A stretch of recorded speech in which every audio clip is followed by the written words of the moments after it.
You mentioned in your book too that in addition to sleeping issues, one of the ways that stress can affect women in perimenopause and menopause is control issues. And I just wanted you to speak more on that. You may worry that you have no control or feel the need to exert too much control.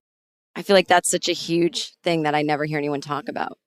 Well, I think when women feel out of control, they seek to gain more control, right? And so I think a lot of women that I see in my office feel like they can't control or predict things, whether it's their mood, whether it's weight gain, which is so incredibly frustrating to people in midlife, or whether it's what is going on at work, but they feel a little out of control. And so your first reaction is to try to rein everything in to where you have it all under control again. And sometimes I mean, that's part of getting older and letting things go a little bit.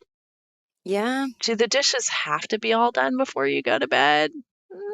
What's going to happen if they're not? You know, what is the worst case scenario of you didn't get the last thing on the list done before you go to bed, right?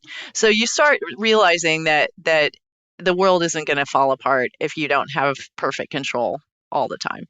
And that goes back to one of your solutions is people doing cognitive behavior therapy, just learning to reframe their thinking or develop better mental habits with, because I have that. I have this, list making obsession and it's like irrational. Like if things don't get done before bed, but I know the best thing for me would be to get full 8 hours. It's like, I got to, you Just know, to go to bed, and it'll look well. I've learned that things look completely different in the morning, and if it starts looking really black, the night before, I'm like, I think I just need to go to bed, and it'll yes. it'll be different in the morning, which is almost always true. So, and every time I start looking for more control, it is now a like, what is going on in your life that you feel like you have to have more control. So that's when the anxiety level is higher, and you got to pull out the tools in your toolbox to try to get your anxiety level down.